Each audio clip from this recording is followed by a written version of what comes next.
A história que vamos escutar agora é mais um Milagres Feitos por Carlo Acutis, o santo dos jovens. Uma história que vai renovar sua fé e vai fazer crer que até o impossível não é nada para quem tem a verdadeira fé. Agora fique com o relato desse milagre lindo feito por Carlo Acutis.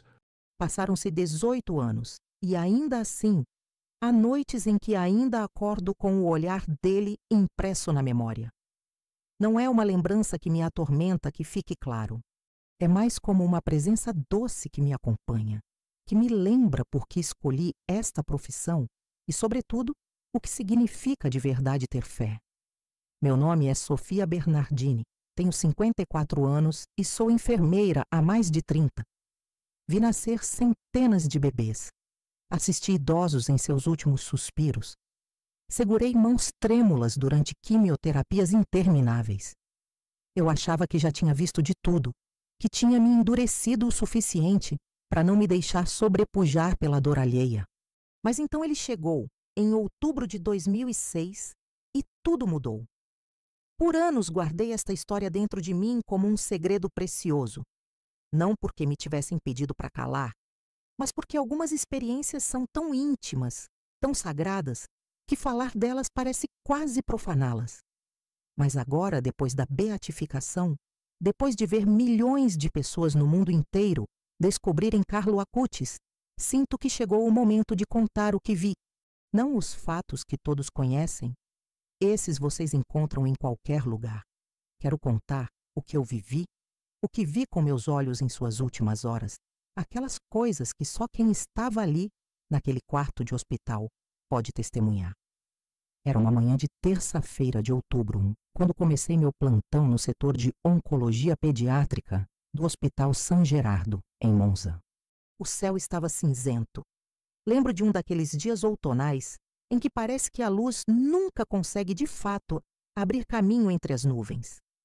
Eu estava organizando as medicações quando a chefe de enfermagem, Marta, se aproximou de mim com aquela expressão que se aprende a reconhecer depois de tantos anos, uma mistura de profissionalismo e dor contida. Sofia, temos uma nova internação. Rapaz de 15 anos, leucemia promielocítica aguda. Chegou esta noite pelo pronto-socorro. 15 anos, Cristo. 15 anos. Não importa quantas vezes aconteça, a gente nunca se acostuma. Assenti, pegando o prontuário que ela me estendia.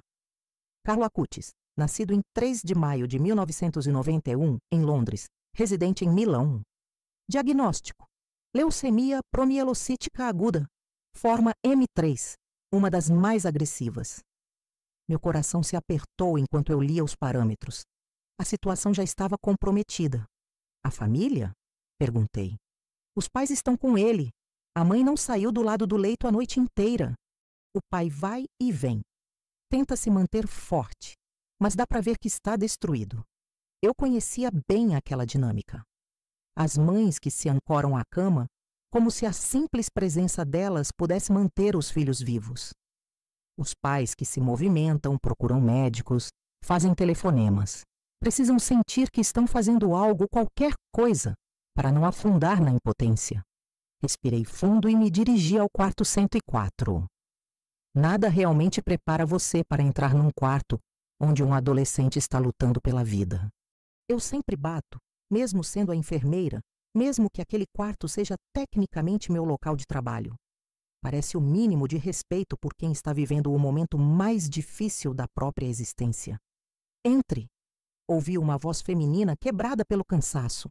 Entrei, e a primeira coisa que vi foi ela, a mãe. Estava sentada ao lado da cama, com uma mão segurando a do filho. Tinha os olhos inchados, os cabelos presos num coque desarrumado, mas o que chamava a atenção era o seu olhar. Não era o olhar opaco da resignação, mas o vigilante, quase feroz, de quem não pretende desistir. Trocamos um aceno e ela se levantou como para me dar espaço. Sou a Sofia. Serei uma das enfermeiras que vai cuidar do Carlo, disse com voz suave. Prazer, sou Antônia, respondeu ela, a voz rouca. E este é meu marido, Andréa. Um homem por volta dos 50 se levantou de uma cadeira no canto, apertou minha mão com um aperto forte, talvez forte demais. Os olhos brilhavam e percebi que ele estava usando toda a força de vontade para não desabar. Mas foi quando me virei para a cama que aconteceu algo estranho. Carlo me olhava. Não com aquele olhar apagado e assustado que frequentemente vejo em pacientes jovens, nem com a raiva ou a recusa de quem não aceita o que está acontecendo. Ele me olhava com uma serenidade que eu não esperava. Sim, estava pálido. Sim, dava para ver que sofria. Mas havia algo nos seus olhos. Como explicar? Era como se estivesse olhando além da situação, além da doença, além daquele quarto de hospital. Bom dia, Carlo, disse aproximando-me. Como você se sente? Um pequeno sorriso lhe tocou os lábios. Já estive melhor, respondeu, e na voz havia até uma nota de ironia. Mas poderia estar pior? Não, eu fiquei surpresa. Normalmente, rapazes da idade dele, quando chegam aqui e entendem a gravidade da situação, se fecham em si mesmos ou explodem. Ele, em vez disso, fazia piadas. Mas não eram piadas amargas. Eram, não sei, autênticas. Você tem razão, respondi sorrindo também, enquanto checava os sinais vitais. O otimismo é sempre um bom remédio.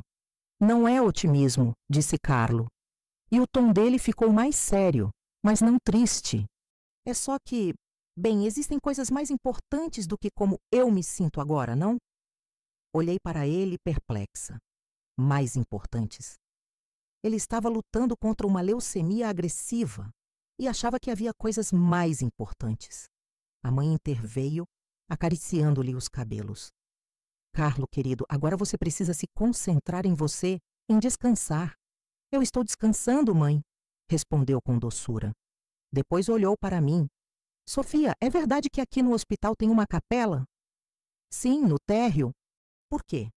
Eu queria muito poder ir à missa, receber a Eucaristia. É possível? Virei-me para os pais, buscando confirmação. Andréa assentiu. Carlo sempre teve uma devoção particular pela Eucaristia.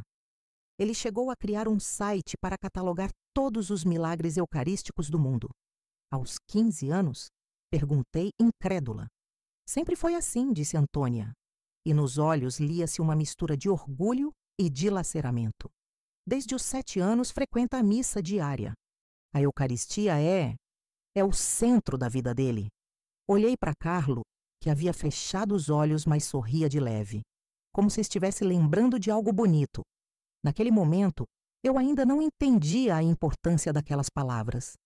Achei que fosse simplesmente um rapaz muito religioso, criado numa família praticante.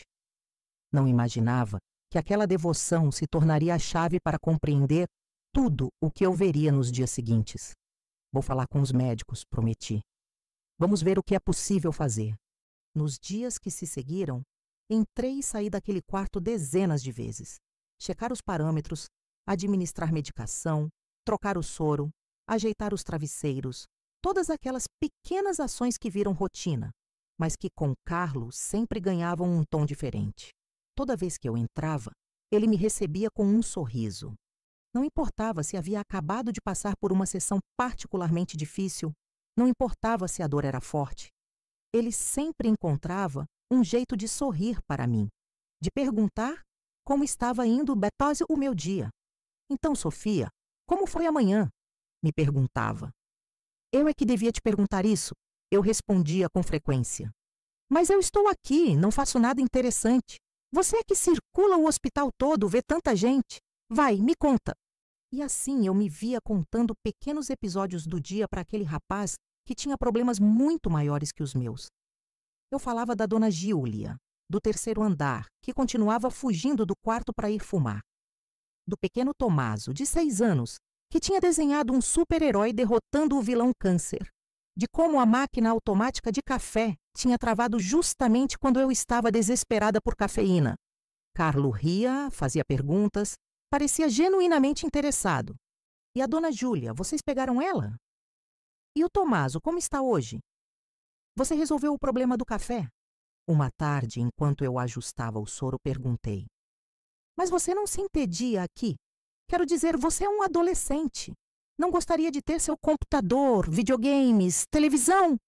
Sinto falta do computador, admitiu. mas não pelos videogames.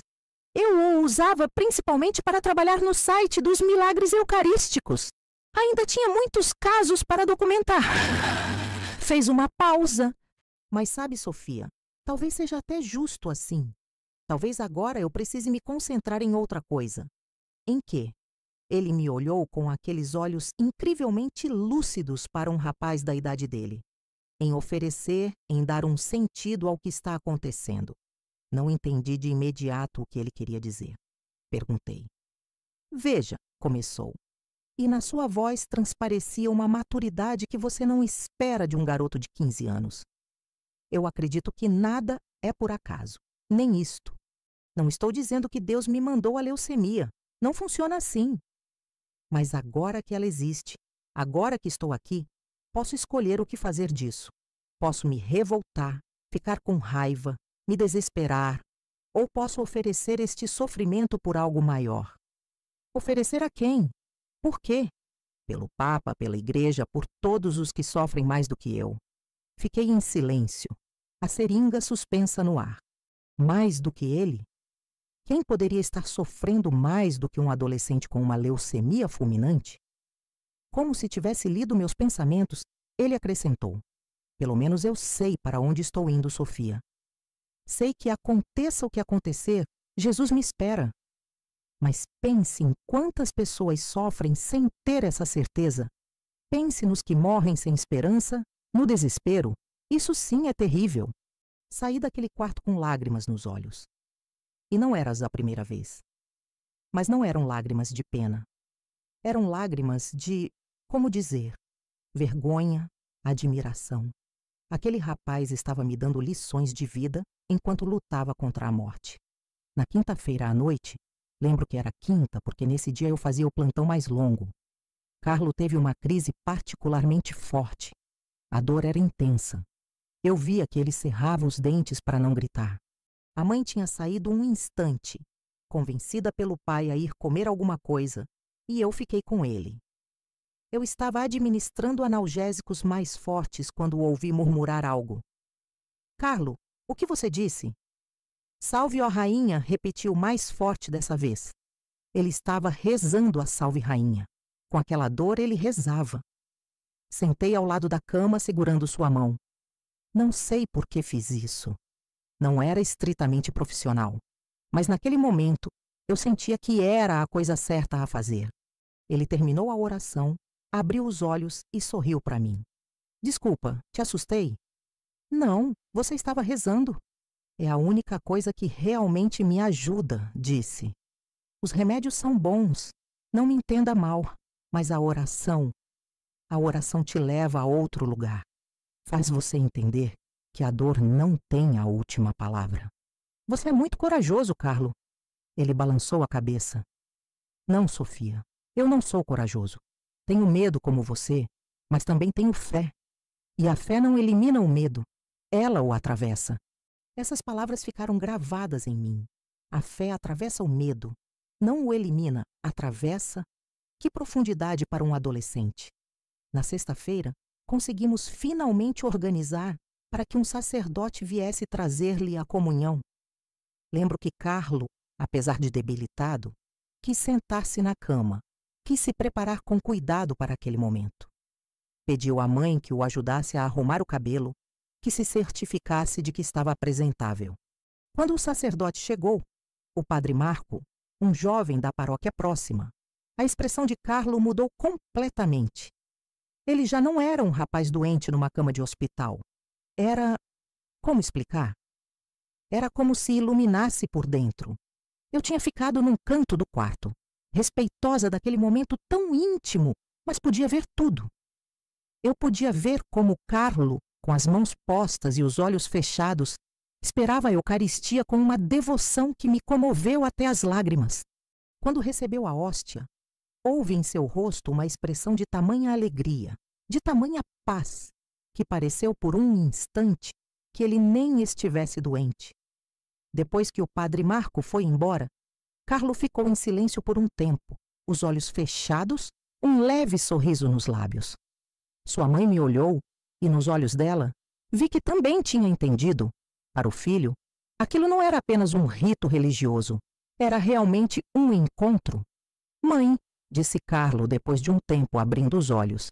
Sabe o que eu penso? Que as pessoas não entendem o quanto somos afortunados. Nós temos Jesus realmente presente na Eucaristia. Ele está lá, em cada igreja, em cada sacrário, nos esperando. E quantos passam diante de uma igreja sem entrar? Quantos vão à missa e se distraem? Se entendessem de verdade quem é que está ali, a mãe acariciou-lhe a face. Você sempre entendeu, meu amor? Nem sempre, mãe. Foi graça, graça pura. Naquela noite, antes de terminar o plantão, voltei ao quarto dele para um último controle. Carlo dormia. Finalmente descansava depois de um dia difícil. Aproximei-me da cama para checar os parâmetros e notei que ele tinha uma mão pousada no peito, bem sobre o coração. Apertava algo. Inclinei-me um pouco e vi que era um pequeno terço. Mesmo dormindo, ele rezava. Ou melhor, mesmo dormindo, mantinha firme seu vínculo com Deus. O fim de semana foi particularmente duro. A leucemia progredia rapidamente. Rápido demais. Os médicos foram claros. Estávamos fazendo tudo o que era possível, mas a situação era crítica. A doutora Ferri, oncologista responsável pelo caso, conversou longamente com os pais. Eu estava presente, como frequentemente acontece, e vi Andréa desabar. Literalmente se apoiou na parede e escorregou o rosto entre as mãos. Antônia estava mais composta, mas só porque já estava além da dor, naquela zona cinzenta, onde já não se sente nada, porque sentir é insuportável demais. Quanto tempo? Perguntou com voz plana. A doutora Ferri hesitou. Difícil dizer com certeza. Dias, talvez uma semana, talvez menos. Carlos soube, não porque lhe disseram explicitamente, mas porque entendeu. Quando entrei no quarto dele no domingo de manhã, ele me olhou e disse simplesmente: "Está acabando, não é?" Não fazia sentido mentir. Sim. Ele assentiu, como se tivesse recebido a confirmação de algo que já sabia. Tudo bem, tudo bem.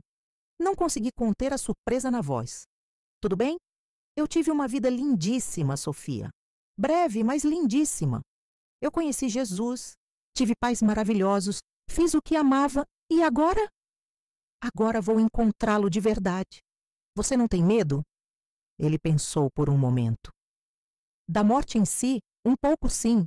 Da dor, sim. Mas do que vem depois, não. Aliás, há quase, como dizer, uma espera, uma curiosidade santa. Curiosidade. Chamou a morte de curiosidade santa. Mas há uma coisa que me entristece, acrescentou. E pela primeira vez, a voz dele se quebrou. Minha mãe. Eu não quero ver minha mãe sofrer. Isso sim me parte o coração. Nesse momento, Antônia entrou no quarto, trazendo uma xícara de chá. Carlos se recompôs imediatamente. Sorriu para ela. Oi, mãe linda. Ela aproximou-se, beijando-lhe a testa. Oi, meu tesouro. Como você está? Bem, mãe, estou bem. Naquela tarde de domingo ele recebeu muitas visitas. Amigos, parentes, pessoas da paróquia. Era impressionante ver como, apesar da fraqueza, Carlo encontrava forças para acolher a todos, interessar-se por cada um, fazer perguntas sobre a vida deles. Entrou no quarto um colega de escola, Filippo, visivelmente desconfortável, sem saber o que dizer. Fili, saudou Carlo com entusiasmo. Você veio? Oi, Carlo. Eu não sabia bem o que te trazer. Você mesmo. Basta que você esteja aqui.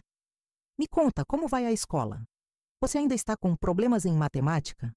E assim começaram a falar de equações, de professores, de partidas de futebol, como se estivessem sentados num bar e não num quarto de hospital, com a morte batendo à porta. Quando Filippo saiu, eu o acompanhei até fora do quarto. Os olhos dele estavam marejados. Como ele consegue? Perguntou. Como consegue ser tão normal, tão sereno? Eu não sei, respondi com sinceridade. Mas há algo nele, algo especial. Na segunda-feira à noite, eram as últimas horas, todos sentíamos. Houve um momento que nunca vou esquecer. Carlo estava cada vez mais fraco. A respiração se tornava penosa. Eu estava no quarto com ele, os pais e o padre Marco, que tinha voltado para ficar ao seu lado. Em certo ponto, Carlo abriu os olhos e disse, com uma clareza que contrastava com seu estado físico: Mãe, pai, não fiquem tristes. Eu vou para Jesus. É uma coisa lindíssima. Antônia caiu no choro, apoiando a cabeça na borda da cama. Andréia pôs a mão no ombro dela, as lágrimas sulcando-lhe o rosto. Eu sei que é difícil, continuou Carlo, a voz quase um sussurro mais firme. Mas lembrem-se, eu não morro, eu nasço. Nasço para o céu, e de lá vou olhar por vocês, vou proteger vocês. Nunca estarei longe. Depois olhou nos olhos da mãe e disse algo que se gravou em meu coração. Mãe, eu ofereço tudo, toda a dor, todo o sofrimento. Ofereço pelo Papa, para que a Igreja seja forte, para que resista. Vale a pena, mãe. Vale absolutamente a pena. Como ele conseguia?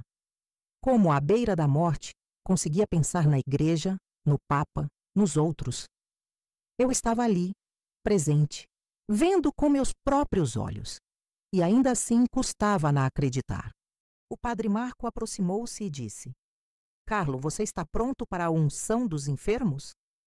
Carlo sorriu. Sim, padre Marco, estou pronto.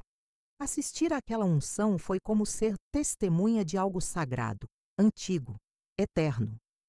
O padre Marco recitava as orações, ungia a testa e as mãos de Carlo com o óleo santo. E enquanto o fazia, parecia haver uma presença no quarto. Não sei como descrever de outro modo. Era como se não estivéssemos sós, como se houvesse mais alguém ali conosco. Carlo acompanhava tudo com atenção e devoção, respondendo quando podia, movendo levemente os lábios para unir-se às orações. Quando o sacramento terminou, ele disse simplesmente: Obrigado. As últimas horas foram uma oscilação contínua entre momentos de lucidez e de sonolência. Mas toda vez que Carlo abria os olhos, a primeira coisa que fazia era olhar ao redor, como para se certificar de que os pais estavam ali. E, quando os via, sorria. Por volta das 3 da manhã, Carlo pediu que a mãe se aproximasse. Eu estava ali, checando os parâmetros vitais, já muito comprometidos. Eu o ouvi sussurrar ao ouvido de Antônia: Mãe, estou feliz por morrer, porque vivi minha vida sem desperdiçar nenhum minuto com coisas que não agradam a Deus. Antônia soluçou, estreitando-o nos braços com uma delicadeza infinita, como se tivesse medo de quebrá-lo. Depois, Carlo olhou para o pai. Pai, cuide da mamãe. E continuem rezando. A oração é tudo. Andréia não conseguiu responder, apenas assentiu, incapaz de articular palavra. O último momento de lucidez de Carlo chegou pouco antes do amanhecer. Eu ainda estava ali, não tinha ido embora, não consegui. Algo me dizia que eu devia ficar, que eu devia ser testemunha até o fim. Carlo abriu os olhos e naqueles olhos havia uma luz. Não falo em sentido metafórico. Havia realmente uma luz, como se ele visse algo que nós não podíamos ver. Seu rosto se distendeu, a dor pareceu desaparecer. Ele sorriu, um sorriso de tal bem-aventurança que me tirou o fôlego. Mãe, disse com voz quase imperceptível, o céu está se abrindo. Depois fechou os olhos, o sorriso ainda nos lábios, e expirou. Foi em 12 de outubro de 2006, às 6h15 da manhã. O silêncio que se seguiu foi total. Depois Antônia começou a chorar. Um choro silencioso, mas dilacerante. Andréia a estreitou contra si, chorando também. O padre Marco rezou uma oração, e eu fiquei ali, imóvel, incapaz de me mover, olhando o rosto daquele rapaz de 15 anos que tinha morrido sorrindo. Nos dias seguintes eu não conseguia tirar aquela imagem da cabeça. Carlo com aquele sorriso nos lábios. Carlo dizendo: o céu está se abrindo. O que ele tinha visto? Teria sido só o efeito dos últimos instantes antes da morte. O cérebro liberando endorfinas, ou ele realmente viu algo? Voltei ao trabalho. Voltei à minha rotina. Outros pacientes, outras histórias, outras dores. Mas nada era como antes. Toda vez que eu entrava num quarto, me pegava pensando: o que o Carlo faria? O que diria? Comecei a ir à missa com mais frequência. Eu nunca tinha sido praticante assídua, às vezes no Natal e na Páscoa, pouco mais. Mas depois do Carlo, eu sentia a necessidade de entender o que o tinha tornado tão especial, o que lhe dera aquela paz, aquela força. E lentamente, muito lentamente, comecei a entender. Não foi o Carlo que era especial, ou melhor, ele era, mas não por alguma qualidade sobre-humana. Ele era especial porque levou a sério a própria fé, porque realmente acreditou no que a Igreja ensina, porque realmente viu na Eucaristia a presença real de Jesus. E essa convicção, essa certeza, transformou tudo. Os anos passaram. Ouvi falar da abertura da causa de beatificação. Saíram artigos sobre Carlo, sobre como sua história inspirava jovens no mundo inteiro. E todas as vezes eu sorria pensando, se ele soubesse, se soubessem realmente como ele era. Porque vejam, os jornais falavam do rapaz que catalogou os milagres eucarísticos, do jovem que usava a internet para evangelizar, do santo dos millennials. Tudo verdade. Mas o que não podiam saber, o que só quem esteve lá pode contar, é como ele era de verdade naqueles momentos finais. Não houve nada de heróico no sentido cinematográfico. Não houve aparições de anjos, não se ouviram coros celestiais. Havia apenas um rapaz que, diante da coisa mais terrível que pode acontecer a um ser humano, escolhia amar, escolhia oferecer, escolhia crer. Quando chegou a notícia da beatificação, em outubro de 2020, eu chorei. Chorei de alegria, chorei de comoção. Chorei porque, finalmente, o mundo inteiro saberia o que eu tive o privilégio de ver, que a santidade não é algo inatingível, abstrato. É concreta. É um rapaz de 15 anos que morre sorrindo porque sabe para onde está indo. Hoje, toda vez que passo diante da capela do hospital, eu entro, paro diante do sacrário e penso no Carlo. Penso em como ele via naquele pequeno pedaço de pão o Deus do universo. E tento olhar com os olhos dele. Nem sempre consigo que fique claro. Minha fé é fraca, inconstante, cheia de dúvidas. Mas Carlo me ensinou que não se trata de ter uma fé perfeita, trata-se de ter uma fé sincera. Outro dia, uma colega mais jovem me perguntou: mas você o viu realmente fazer milagres? Viu coisas estranhas, paranormais? Eu respondi: o milagre que eu vi foi um rapaz que amou a Deus mais do que a própria vida. O milagre foi vê-lo oferecer o próprio sofrimento, em vez de amaldiçoar o destino. O milagre foi aquele sorriso final, aquela paz que remédio nenhum poderia dar. Porque, entende, os verdadeiros milagres nem sempre são os eclatantes, os que viram notícia. Às vezes o milagre é simplesmente a graça de morrer bem, de morrer em paz, de morrer amando.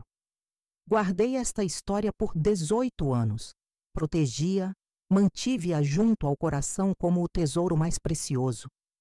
Mas agora sinto que é o momento de compartilhá-la, porque o mundo precisa saber que a santidade é possível, que dá para ser jovem, moderno, apaixonado por tecnologia e, ao mesmo tempo, completamente enamorado de Deus.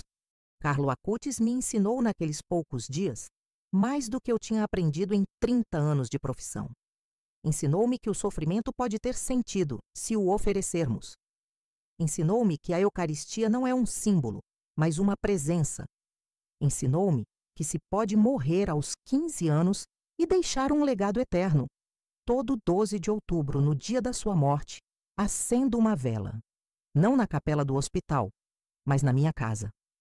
Coloco-a diante de uma pequena estampa do Carlo que guardo no criado mudo e falo com ele. Conto-lhe do meu dia, dos pacientes que encontrei, das dificuldades que estou enfrentando. E todas as vezes, no silêncio daquela oração, sinto de novo aquela paz que ele emanava. Não sei se Carlo faz milagres do céu. Imagino que sim, já que foi beatificado. Mas sei que o primeiro milagre ele fez aqui, naquele quarto 104, em outubro de 2006. O milagre de fazer uma enfermeira cética e cansada entender que Deus é real, que o céu existe, que a morte não é o fim, mas o começo. Este é o meu testemunho. Isto é o que eu vi.